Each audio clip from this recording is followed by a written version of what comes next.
Alabama prepares to elect a new mayor. The candidates join us to answer your questions in this News 5 mayoral debate. Moderated live by WKRG anchor and political reporter Peter Albrecht. Good evening, everyone. Live from the WKRG studios in Mobile, I'm Peter Albrecht. Welcome to tonight's mayoral debate for the city of Mobile.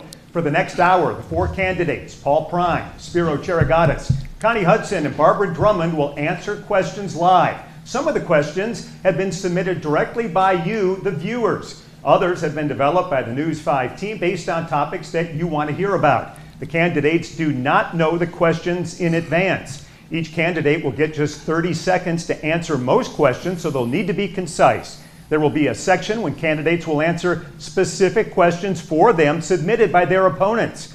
Candidates will get a 1-minute final statement at the end of our hour. The podium positions and the candidates' response orders have been chosen at random. Candidates, welcome, and let's get started.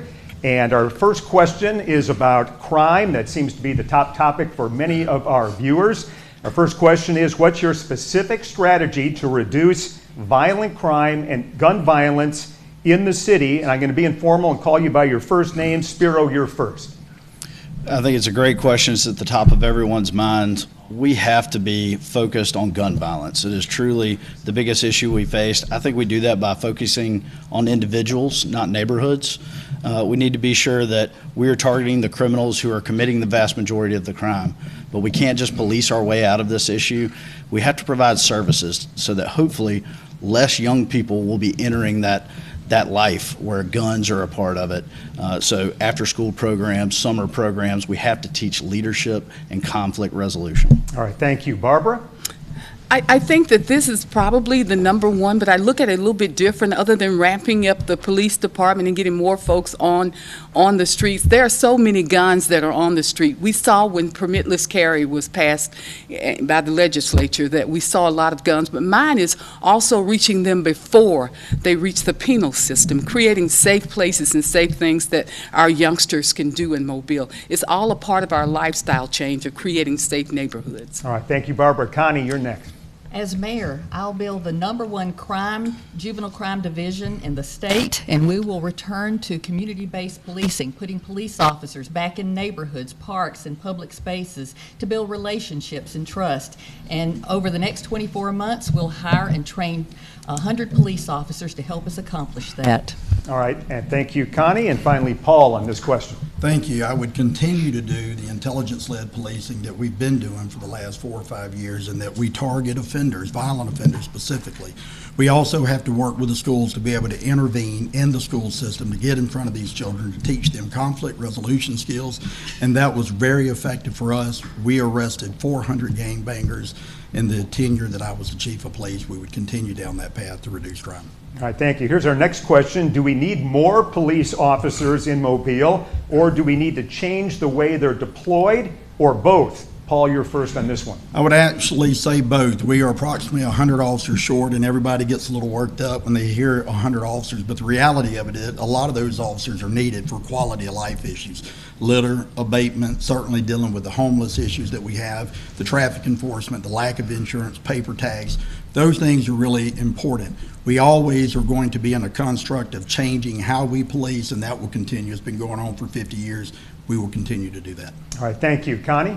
I would agree both are needed. We will have to look at reorganization in the police department to see where the hot spots are, where the crime is happening, where we need to deploy the officers, and work from that. I think intelligence-led policing as well as community-based policing are very important, working hand in hand to address the crime in our community. And I think with the additional officers that we can certainly deploy and get into the neighborhoods and make that happen. All right, thank you. Barbara? I think both as well, but I think that we need to retool and rebrand the police department, get back to a time when every kid in this city wanted to be a police officer or even a firefighter. But I think that we also need to look and train our police officers not only to deal with cultural issues, but also to deal with mental health issues as well. All right, and Spiro? It has to be both. We need to continue to raise the number of officers in our area. That won't be fast, that will be difficult, but we need more officers on our streets, and we need our officers building those relationships, especially with businesses in our neighborhoods, so that our citizens feel comfortable contacting the police when they need help. We certainly need more police to answer those calls, but I do believe that with intelligence-led, offender-oriented policing, we can change the future of Mobile. All right, here's our next question. We'll do just 15 seconds on this one. Do you support or oppose the police use of pre-dawn raids and no-knock warrants? Barbara, you're first. I am against that. I think that that is not a good effort. We've seen that happen in the past, and we've seen what the results were. We've made victims and families that are very, very upset, and the city council's already did away with that through an ordinance, and so I support that ordinance. Okay, Spiro? I'm against no-knock warrants, but I think we can't limit our police when safety is an issue. But we need to make sure that we're only using search warrants and heavy-handed approaches like that when it's absolutely necessary and when we can decrease the potential risk to the officers involved and the homeowners. Paul? Yeah, so we have not done with the Mobile Police Department no-knock warrants in more than probably 20 years. I think that's a misconception. The truth is, I will not tie the hands of law enforcement officials in the city of Mobile to do their job when it comes to violent offenders. All right, and Connie? In concept, I would be opposed to it. However, I think that is why I would hire a police chief to help guide that decision-making, because only in certain circumstances would you ever consider using that. All right, thank you very much. Our next question comes from a viewer, Donald S., and he asks, would you work to repeal the state's permitless carry law and ban guns in public places in the city? And what impact do you think that would have, if any, on gun violence in Mobile? Connie, you're first with this one.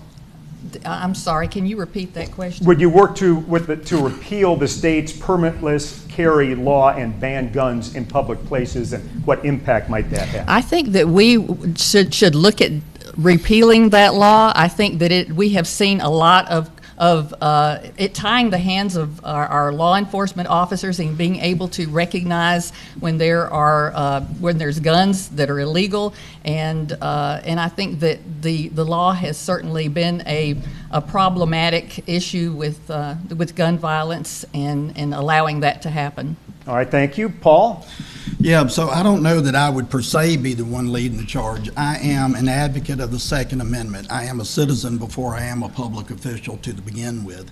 That being said, it has been a hindrance to some extent, but we need to hold offenders accountable and not law-abiding citizens. All right, Spiro? I'm not sure that law will ever be repealed in our state, but there is no doubt that it's tied the hands of our officers when they're investigating gun violence and individuals in a car full of guns. They no longer can ask for that permit and identify whether those guns are stolen or not. So it's certainly hindered our police departments. I would look at laws like certain persons forbidden and raising the age. You can't buy a pistol before the age of 21. Why are you allowed to carry one? I think that's a law we can look at. All right, and Barbara? I'm one of the ones up here who actually voted against permitless carry, and I have often said that that is one of the problems that we're seeing right now. But in addition to that, I would certainly be supportive of creating healthy places where guns can't go into. If we say, and we do this with no smoking and no vaping and so forth, we can do that with guns. So I would be in favor of that. All right, thank you very much. Our next question comes from a viewer, Diamond T, and it's after the shooting we had in Sage Park this year. She asks, children need to be able to play in the city parks without fear. What's your plan specifically to make our parks safer? Spiro, you're first. Well, it's certainly to ensure that we have proper surveillance equipment at these areas so people know that what they're doing there is being watched. It's also to have officers present, have regular, close patrols on our parks to make sure it's a place where families can gather and enjoy the beautiful outdoors here in our city. All right, Connie, you're next. This goes back to community-based policing. We have to have officers present in parks and public spaces, especially when there are activities going on. I think it gives people a sense of confidence in knowing that there's safety, there's someone that they can call on and rely on, and to deal with problems should they arise. And I think it's very, very important important that we do that. All right, thank you very much. And Barbara, you're next. Well, I think that we do need to put more surveillance, but I think that we need to create parks that are healthy, and it would be a part of the lifestyle change. If I'm elected mayor, I want this to be a part of the community, a safe place where whole families will want to go to and enhance the entire vibrancy of the city. All right, thank you. And Paul? Yes, so when I started the Mobile Police Department, we had approximately 575 officers. We had officers assigned to each park in the city of Mobile. We would return to that once we hired an additional personnel to be able to fill the rank and file of the police department. That being said, surveillance is important, but what good is surveillance if the cameras are not working? I would ensure that the cameras are working and making sure that we have strategic initiative officers also working the parks, which is primarily what they do when it comes to intervention. All right, thank you. We'll continue with the topic here of public safety. 5 years ago, the police precinct at Cathedral Square downtown was closed and moved down to Water Street, far from the Dauphin Street Entertainment District. Was that a mistake, and do police need to be more visible downtown? Paul, we begin with you. I think it was a mistake. I was not a part of moving the central precinct to its current location on Water Street, but now it is not visible. It's out of sight, out of mind. When we had the mini precinct down on Dauphin Street, even civilians were able to go in, talk with police personnel, look at the museum that we had, and I believe people felt safer doing that. We would have to definitely look at doing and removing and pushing that precinct back to a centralized location downtown so it's accessible to all the public. All right, Barbara? I do. I don't think it was a mistake. I think we need one in both places because both of those areas are where tourists as well as residents, and our downtown is coming back to life. We need to go ahead and create, because right now we need safety in downtown, so people will feel safe to go downtown and enjoy the restaurants as well as all of the other things that are going on downtown, as well as at the convention center. So I think we need them in both places. All right, thank you, Barbara. Spiro? I certainly think we need a more visible police presence downtown. I like the idea of more officers walking foot patrol. I think that enables them to build those relationships with business owners, shop owners, so that, sometimes an owner won't make a call to 911, but they'll call Paul down the street if they know he's walking the beat. So I do think that goes into neighborhood policing and being a part of the community. I definitely want to see an increased police presence in downtown. All right, thank you very much. Connie? And I would explore the possibility of having it at both locations. I think that as far as downtown, we need that visibility if we're inviting visitors to come in, if we want our own residents to feel safe when they're down attending events. I think the more, the better as far as visibility downtown. All right, thank you very much. This next question comes to us in part from a viewer, R. Vollmer, and it involves body cameras. In an effort for transparency, the city has spent millions of dollars on police body cameras, and yet the public who's paying for this has virtually no access to body cam video. Do you support greater public access to police body cam video, and under what circumstances? Barbara, you're first. I do. In our caucus this year for the legislature, we actually had a bill to give the public more access to body cams. I think that we need that, but we need to be mindful because we want to put those offenders in jail as well. So those for investigative tools, but I certainly think that the public needs to see what comes out of those. Paul? Yeah, great question. So that needs to be changed at the State House through legislation. I was the police chief that actually changed the body-worn camera policy in lieu of the ordinance that was presented year before last to allow the family and their lawyer and their family to be able to see and view the body-worn camera within 7 days of an incident. I'm not necessarily opposed to it, but when we build the trust and transparency with the public, I'm also entertaining the idea that we would use state police to be able to come in and investigate those critical incidences or death investigations. All right, thank you, Paul. Connie? I think that the body cam footage should be available to the public, and as long as it doesn't jeopardize an ongoing investigation, I think that would be the only factor that would delay that, but it ultimately should be released to the public. All right, thank you. And finally, Spiro. Yeah, we got to make sure that we protect investigations and court cases. That's the only way anyone is prosecuted. I wouldn't want to taint the jury pool by making that public too early, but I do like the idea of letting interested parties, family members, lawyers view that in a private setting in a way that's not released to the public, so you're not jeopardizing the judicial process. All right, here's our next question. If elected, you will be Mobile's 5th mayor after Arthur Outlaw, Mike Dow, Sam Jones, and Sandy Stimson. Who has been Mobile's best mayor to date and why? And Connie, you're first. Oh, my.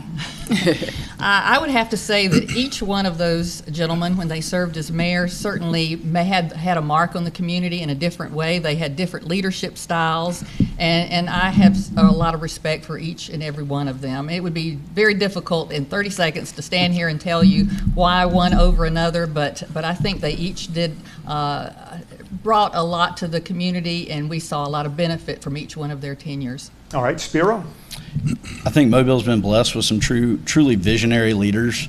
If I'm picking a favorite, I have to pick our current mayor, Sandy Stimpson. When you look at projects like the airport, that took vision. When you see work actually being done on a bridge that we've been waiting on for 40 years, that took vision. When you look at our arena, that's going to bring top-tier talent back to our city. Those are going to leave lasting marks on our city for generations to come, and you got to thank Sandy Stimpson for his vision on those projects. Okay, Paul, you're next. I would say Mike Dow done some really good things. They were never kind of materialized due to the kind of funding, certainly after he left office. Sandy Stimpson, by far, in my opinion, has been the best mayor for the last 30 years, specifically the first 8 years when it comes to a lot of the economic growth and development. The last 4 years,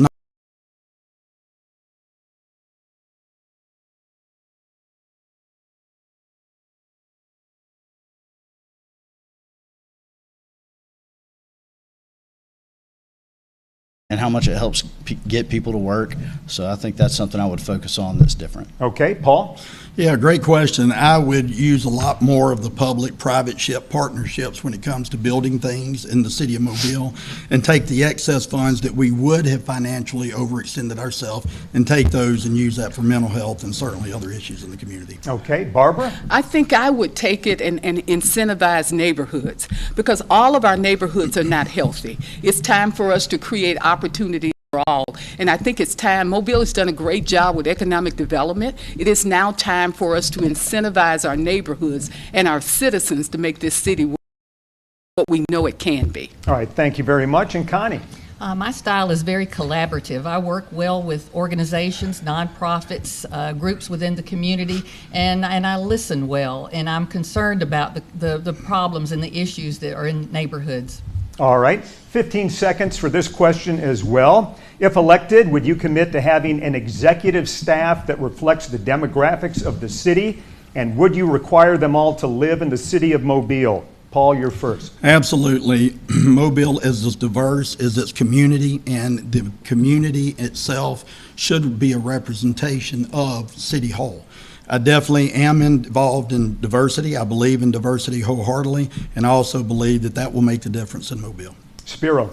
Absolutely. It's hard to represent a people that your administration doesn't represent. We have to see those voices being heard at the top levels in order to have that representation. And it's hard to represent an area that you don't live in. So I certainly would incentivize that in every way I can. All right, Connie? I would say yes and yes. I think it's important to have a lot of different perspectives at the table. And I think that, and I think it's important for the leadership staff to have a vested interest in the community. Thank you. And Barbara? As a native of Mobile and one who truly loves this city, I certainly think that we need to have an executive staff that not only lives in Mobile, but embrace the diversity that is in Mobile. If you look at my campaign, it is diversified. So I would be happy to do that. All right. Next question has to do with annexation. Do you favor allowing neighborhoods just outside of the city to vote on annexing into Mobile? And if so, should the racial makeup of those areas be taken into account? Should the city aggressively solicit neighborhoods to consider annexation? Again, 30 seconds for this one. Barbara, you're first. I am an annexation proponent, and I certainly think that we do need to annex for the future and keep Mobile growing to the great city that we know it should be, but it should not be based on race or politics. It should be based on what is in the best interest of the city of Mobile. Thank you very much. Connie? And I would agree with that. I think that any neighborhood group, any section of the unincorporated area that is interested in joining the city should be given that opportunity.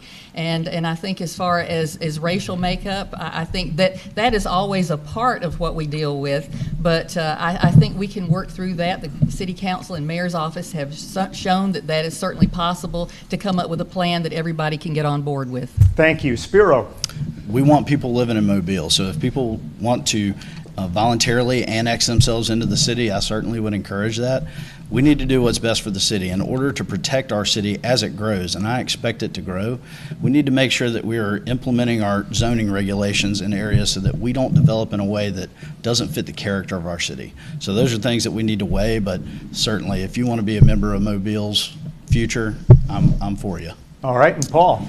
We cannot annex our way into prosperity. I believe in annexation only if the community itself petitions the government to do it. The government should not be petitioning the neighborhoods, in my opinion. If we're truly going to be successful, we have to be business friendly and family friendly, and that's two of the things that we have neglected really in many regards. I would just simply say this: I am all for annexation, but it also has to be done according to federal laws, and that we're not gerrymandering and changing the voter population of any one community. All right, following up on that subject, annexation put a temporary halt to the city's declining population, but what steps need to be taken to keep people from moving from Mobile across the bay or into suburban areas like Sims or Saraland? Connie, you're first. I think the perception, and perception is reality, that we are perceived as having high crime, which we do, and youth gun violence, a substandard education system, quality of life in general. I think these are the things that we have to focus on and work on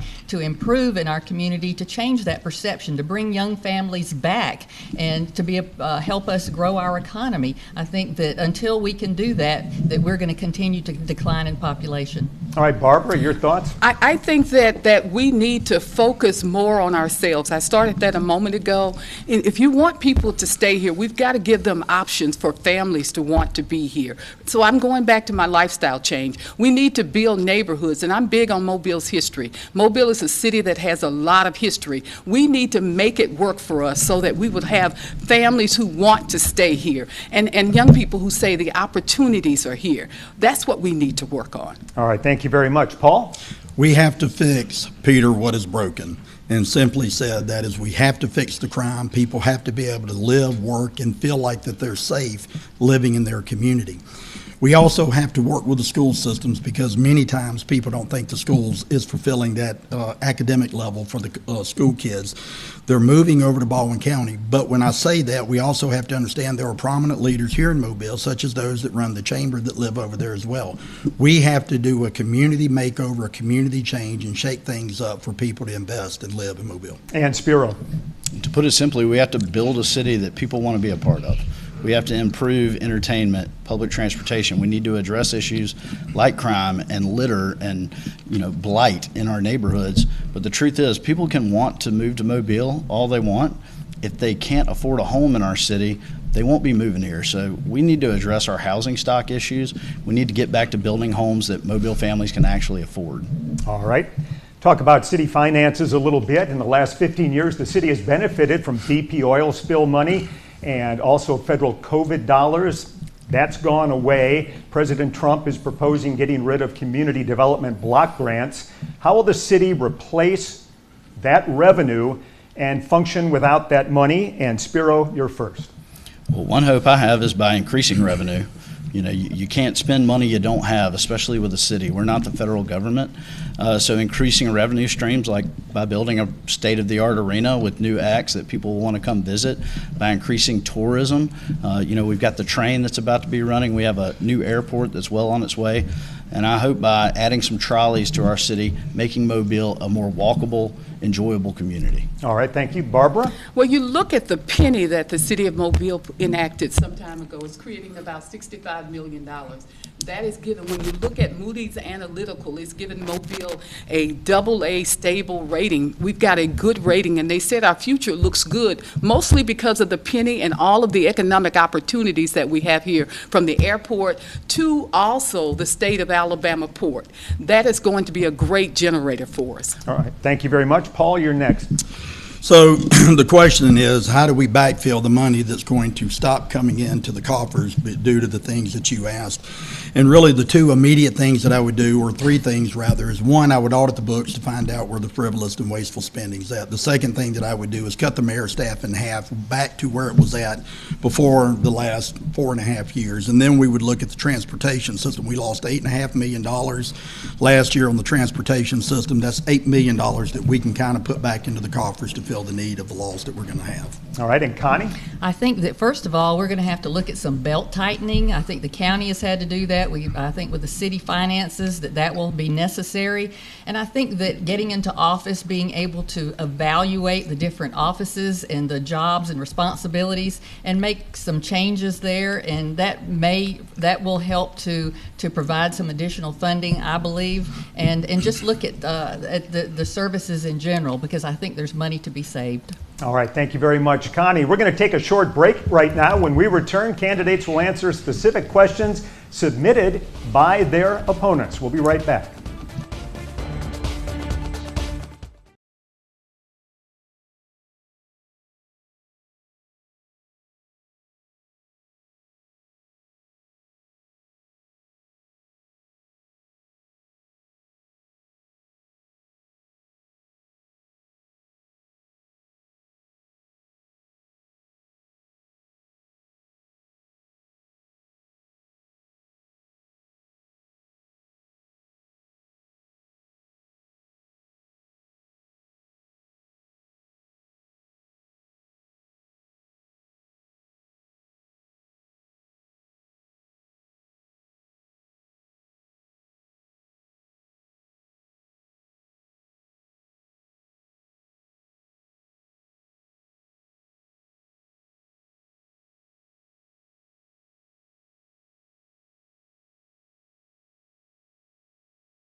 WKRG TV is your local election headquarters.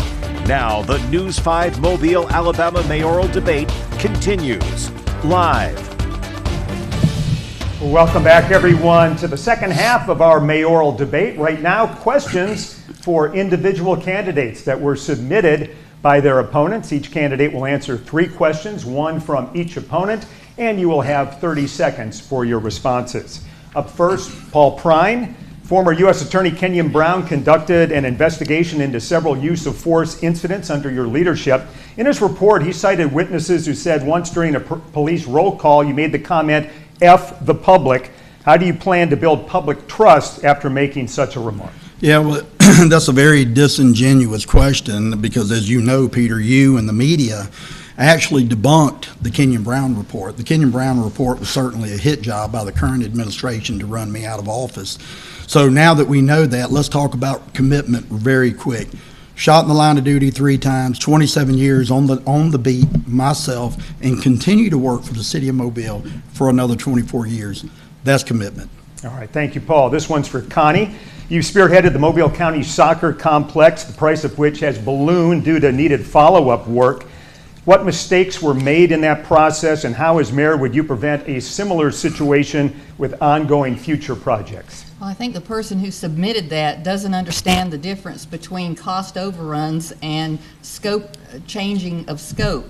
And this is a multi-phase project that has many funding levels attached to each phase. And so we have continued to move from one phase to the next. So there's no cost overruns. We are just continuing the progress on the complex until we can get it complete. All right, thank you, Connie. Next question is for Spiro. You've been endorsed by the current mayor and those in his administration. What's your opinion about the Kenyon Brown report that was critical of police tactics and used to terminate Paul Prine as chief of police?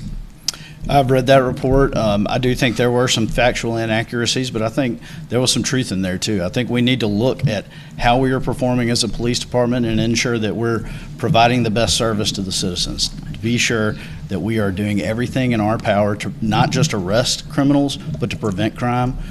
So I certainly think we need to take a look at our tactics, and we need to install some new tools and techniques, especially technologies, so that we can properly prosecute crime in our city. All right, thank you, Spiro. This one's for Barbara. Do you believe that crime is the #1 issue facing Mobile? If yes, how do you explain that you voted against or did not vote on most, if not all, of the crime bills submitted in the legislature so far this year? I do believe crime is the #1 issue, and I voted against those because it did not have accountability even from both sides. There's accountability for the citizens, and there is accountability for the police department, and that is what drove our votes. We need to have accountability for lives that are lost, even if it's a police officer. We've got good police officers, but unfortunately we have some that are taking it to another limit. So yes. All right, thank you, Barbara. Going back to you, Barbara, for your second question. You were a senior staffer in the Sam Jones administration. When he left office, the city was in serious financial hardship. What will you do differently to ensure the city's financial stability? Well, see, I differ with you on that question because it was not in serious hardship. Actually, it was that administration that created the penny that had $65 million in that administration. It was that administration that brought in Airbus. It was that administration that brought in Austell, ThyssenKrupp. So it was the administration that actually created the prosperity that we now see in the city of Mobile. All right, thank you very much, Barbara. This question is for Spiro. Spiro, you said you won't be tied to the current administration, but the mayor has endorsed you. His former communications director is running your campaign. How would your administration differ and be independent from the leadership of the last 11 plus years? You know, I'm thankful for the excitement that we've generated in this campaign. Only 25% of our donors also gave to Sandy Stimson. I don't know that I said I wouldn't be tied to him. I would welcome the mayor's input on difficult decisions, but in the end, it's my decision. I've disagreed with the mayor publicly in the past. I'm not afraid to stand up for what's right. You know, we can negotiate and on issues, but you can't compromise your principles. And I'm nobody's puppet. I will always be the decision maker as mayor. All right, thank you, Spiro. Next question is for Connie. As county commissioner, you refused funding requests from the district attorney's office, resulting in a lawsuit that was lost at the Supreme Court level. Please explain why you spent hundreds of thousands of dollars on attorneys to avoid paying that money to the DA's office. The district attorney's office is a state agency and the responsibility of the state. The county commission demanded that the state pay for its obligation. It cut the district attorney's office 30% and then tried to saddle the county commission with filling that gap. We were demanding that the state take care of their responsibility and put that money back into the district attorney's office. That was what that was about. All right, thank you, Connie. Paul, here's your second question from one of your opponents. As chief of police of Mobile, you lived in Saraland and reneged on a promise made to the city council during the confirmation process that you would move to Mobile. If, as chief, you refuse to live in Mobile, refuse to commit to Mobile, why should you be elected mayor of Mobile? Well, it's a great question, and thank you, but I never made a promise. What I did was acknowledge openly that I had no problem moving to Mobile, but because of the improprieties and the ethical issues with the current administration, I refused to uproot my family and move.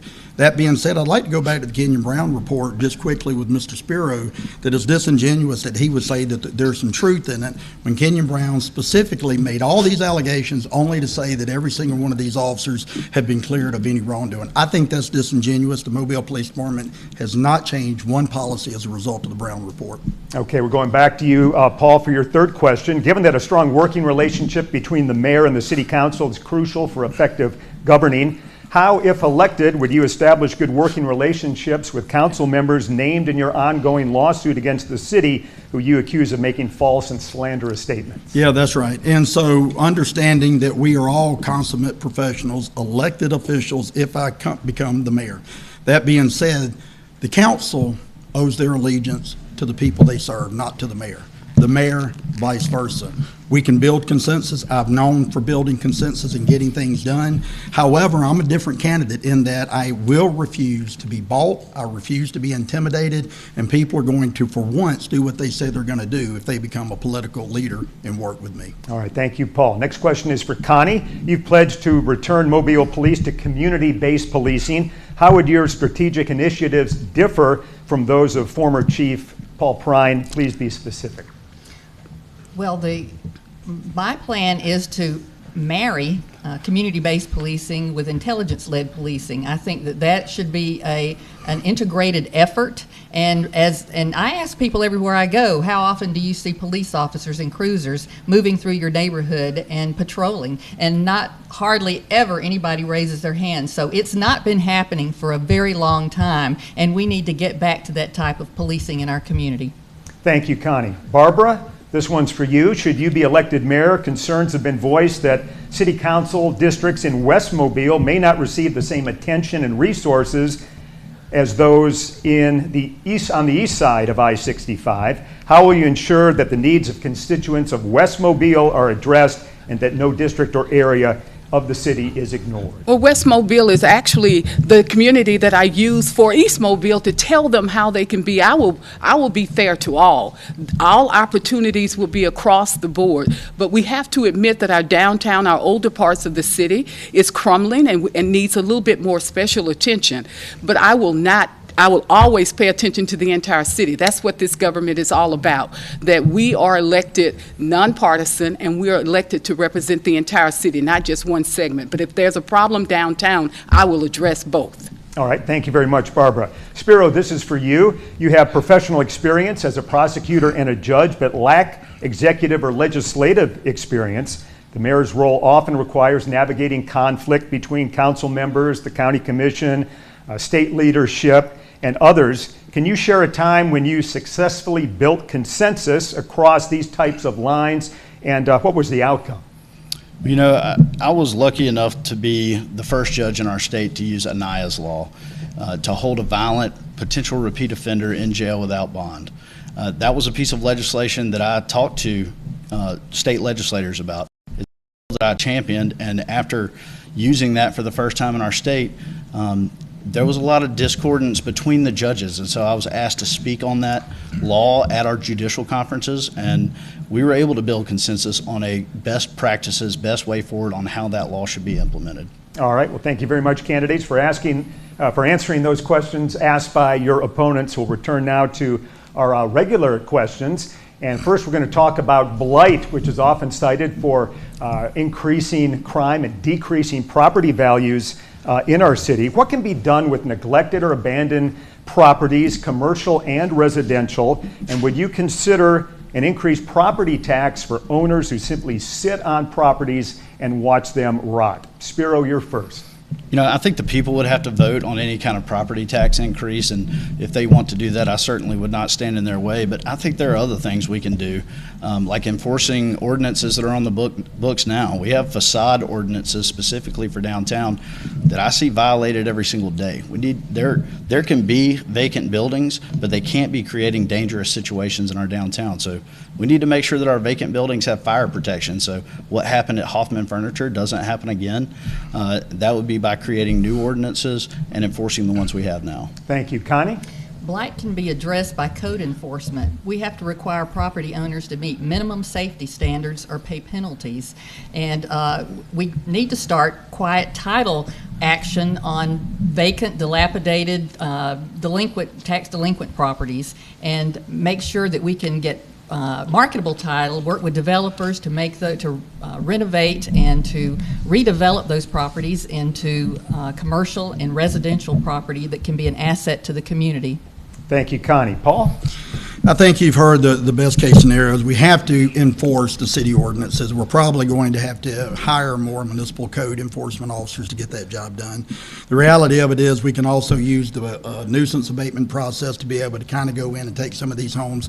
But that should be a last resort after we have tried everything we can to incentivize or help some of the current owners bring some of these properties up to code, up to standard, and maybe get them back into the market. All right, thank you. Barbara? I think that we can turn blight into opportunities for our neighborhoods and turn it around so that we can incentivize small private business owners to go back into those communities and renovate those homes. I am one who actually passed a piece of legislation to perhaps expedite the process so that city can go in and begin administering all of the various codes. I'll continue to do that, but I think that we can create small business owner by incentivizing them to go back into the community and getting rid of all of the bureaucracy in the permitting process. All right, thank you very much. A half century after a lot of cities have eliminated litter, Mobile's roads, parks, and public places are still filled with trash. How would you attack the city's litter problem, and how aggressive would you be?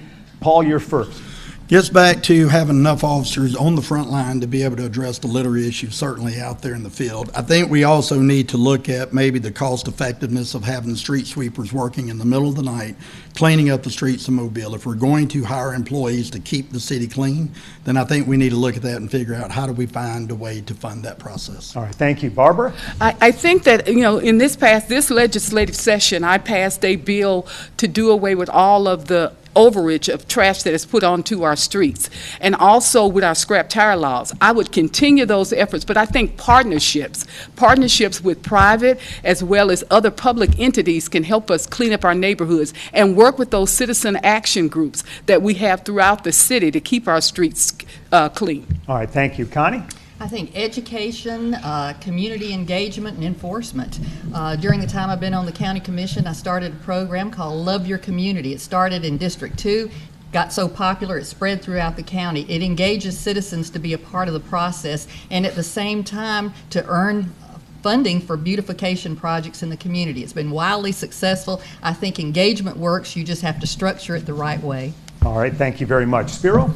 Certainly, I think education and street sweepers are a part of it, but one tool I used as a judge that I think would work here is community service. We have a lot of unpaid fines in the city, frankly, with people who can't afford to pay those fines. If there's been some wrong to the community, let's fix that with a little community service.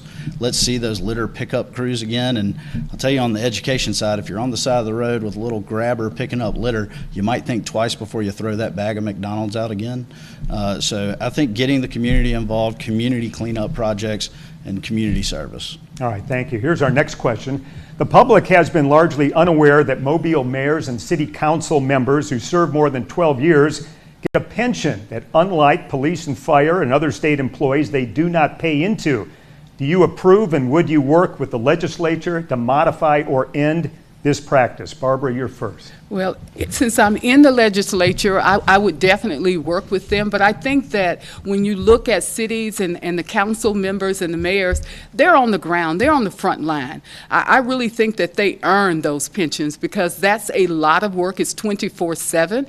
Mobile wouldn't be the great city that it is if we have not had such good leadership to turn everything around. I remember when downtown was blighted, and now we see a great future. So I would work with the legislature, but I am in favor of them keeping their pensions. All right, Paul? I would actively work with the state legislators to repeal it, get rid of it. And certainly I know there's a grandfather process for those that are already on the process, but I do not think elected officials working part-time, in my opinion, especially if they're not contributing to the state pension fund as a part of their portion of payment, to even get a retirement. I think it's ridiculous. I think it's absurd, and it's been going on probably just over 35 years, and I would do everything I can to repeal it. All right, Spiro? I think currently the pension plans being paid out by the city cost the taxpayers about, I think it's less than $200,000 a year. That's not nothing, but when leaders have spent 12 years serving this city, I don't think there's any such thing as a part-time job in the city. I see city councilmen answering their phones at all times of day. I do think that, you know, a pension can be a good reward for that type of work and labor. I'd also be interested in looking at city, our pension plan being engaged in the RSA system. I've paid about 6 years into that system, so I wouldn't mind benefiting from that. All right, and Connie? If I understand it, the question was about contributing to the pension, not having the pension itself. I don't have any problems with contributing to a pension. I think that's done everywhere. As a county commissioner, I contribute to the pension that I'll be receiving. But it being a full-time job, I think that, like any other, I think that that it is a valid pension. It is a valid point to have a pension for the mayor's office. All right, thank you. Next question is about the I-10 bridge. What do you see as the mayor's role in getting this bridge and Bayway project built, and how big of a priority will it be for you? Connie, you're first. Well, I have worked very closely with the MPO. The mayor, in fact, was the chairman of that organization, and I was vice chair during the time that we were working with the Baldwin County MPO and trying to get to a point where we could agree on the final plan. And so I am very familiar with that process, have worked on it, will continue to work on it, have already established relationships, not only on our side of the bay, but across the bay as well. Thank you. Spiro? I think the bridge is vital for the port to realize its full potential. I think it's something that has to be done. I think as a mayor, you need to make sure that your citizens still have toll-free options. I do believe that bridge will have a toll. We got to make sure we keep our toll-free options open for the citizens. And we also need to make sure that we have a vision for how that's going to change traffic in our city. Once that bridge is completed, that's going to delete the overpass or the off-ramp from onto Water Street. How can we re-envision Water Street in a way that truly activates our riverfront? All right, Barbara? I think the bridge is very vital to Mobile's future economic value. We have a lot of money that is just sitting right now on the interstate. So I think it's vital for us. It would be the #1 priority in my administration. And I, like the commissioner, I've been working with all of the entities to make sure that we get proper funding, so that the mayor would be an advocate to continue working with the MPO as well as state as well as federal leaders to make sure that that becomes a reality. All right, Paul? The bridge has to get done. It should have been done 10 years ago. I would certainly be a champion and a cheerleader of all those involved to get rid of the bureaucracy and the red tape to ensure that we get it done. It has to get done, and it has to get done quickly. I would also work with our federal legislators to ensure that we're getting more funding from the federal government. I think we're somewhere between 30 and 40% funding on a U.S. highway, and I believe we should probably have another 30 to 40% funding from the federal government. All right, next one, 15 seconds. What do you think about plans for the new Civic Center, and does it meet the needs of the community? Spiro, you're first. I love the new arena, the new Civic Center. I think it's going to be state-of-the-art, and it's going to allow us to attract the best acts in the country to Mobile for the first time in a very long time, since Led Zeppelin was touring. I don't think it meets all the needs of our community. I think we need to look at building a new theater so our citizens and our children have a place to perform. Got to cut you off, Paul? Yeah, absolutely. So my position on the Civic Center is, while we needed it and it is state-of-the-art, I would argue that we've overextended ourselves for the next 20 years. We passed a budget to build a $300 million facility without earmarking where the money was going to come before we passed the law. Connie, your thoughts? I think at this point, the question is moot whether we need it or not. We are contractually obligated to build that Civic Center arena, and as mayor, I will be the #1 cheerleader. Whether I would have done it differently or not is a point aside, but I will be the #1 cheerleader. All right, Barbara? I think that that's a far-gone conclusion. It will be a valued asset for the city of Mobile, and I certainly will champion it. I wish that we had a theater because, again, for the lifestyle change, we need vibrant arts in this community, and I think that was rather short-sighted. So in addition to building it, I want to make sure that we look to the future of building a theater so that we can embrace the arts. Okay, next question is about Africa Town. The Heritage House is open. The Welcome Center is being built. What else, if anything, should be done to promote Africa Town and the story of the Clotilda as a tourism draw? Paul, you're first. Communication is key to be able to enrich and educate every Mobilian on Mobile's rich cultural diversity.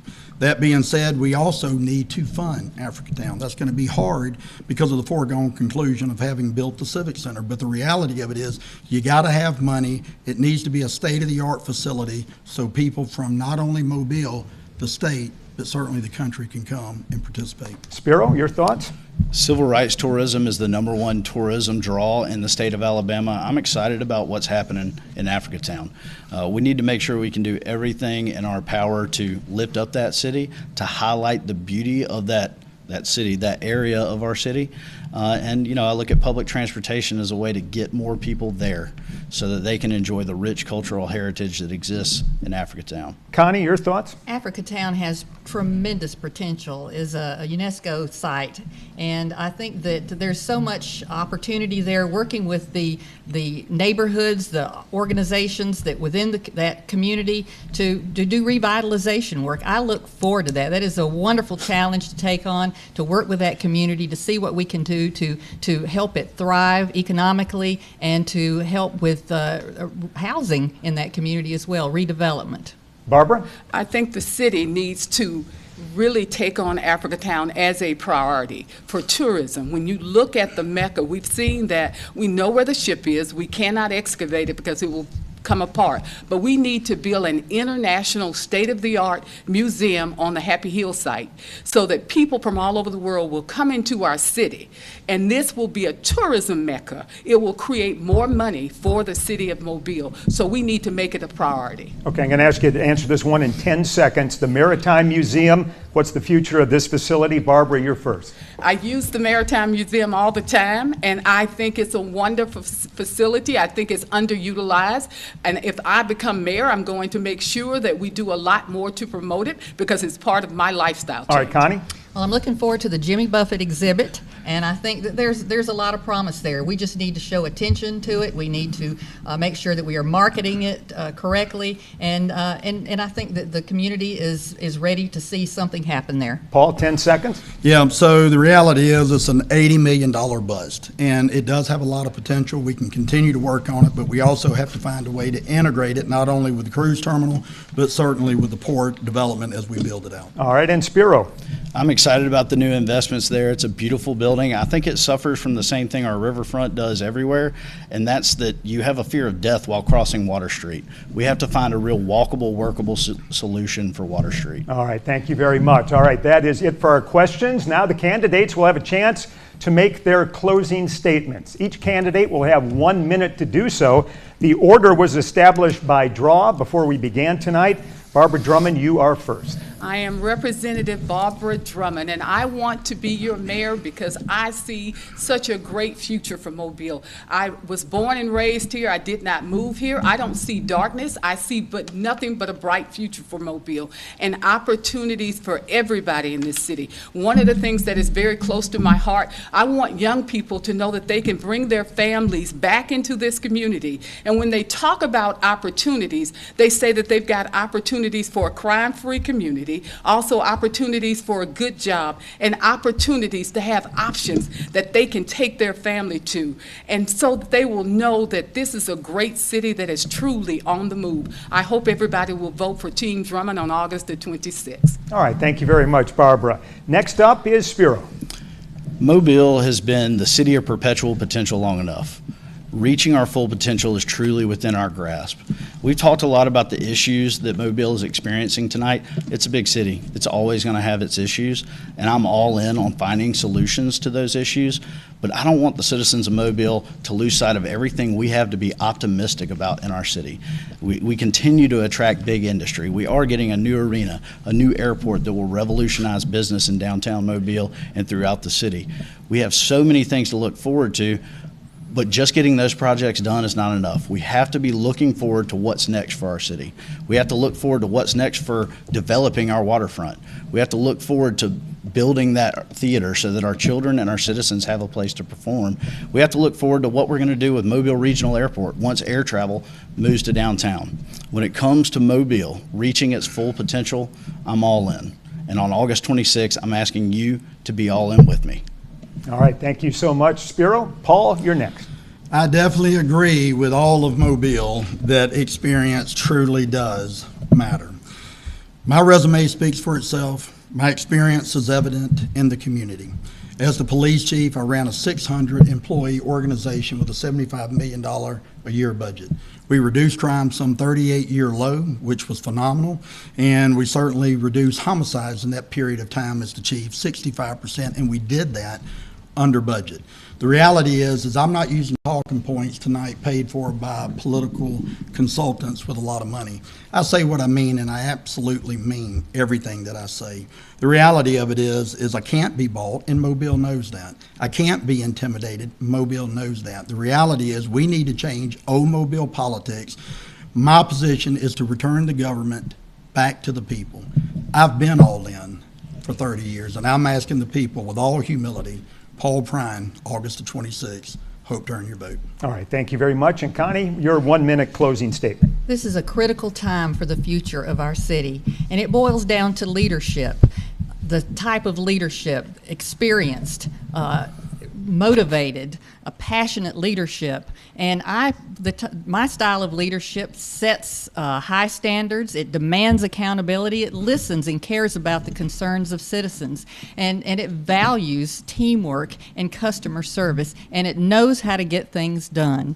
I am the only candidate who has served in local government. I have 23 years of experience. I am the only candidate who has dealt with global industries and recruiting those to Mobile. I was the lead negotiator with Airbus. My name is the signature on that contract that brought Airbus to Mobile. And I am the only candidate who has had experience in dealing with multi-million-dollar capital projects and manage those from conception to completion. I know how to get the job done. All right, thank you very much to all of our candidates, and thanks to you at home for watching. If you'd like to hear more from the candidates, you can find one-on-one interviews that I did with each of them by downloading the WKRG Plus app on your smart TV.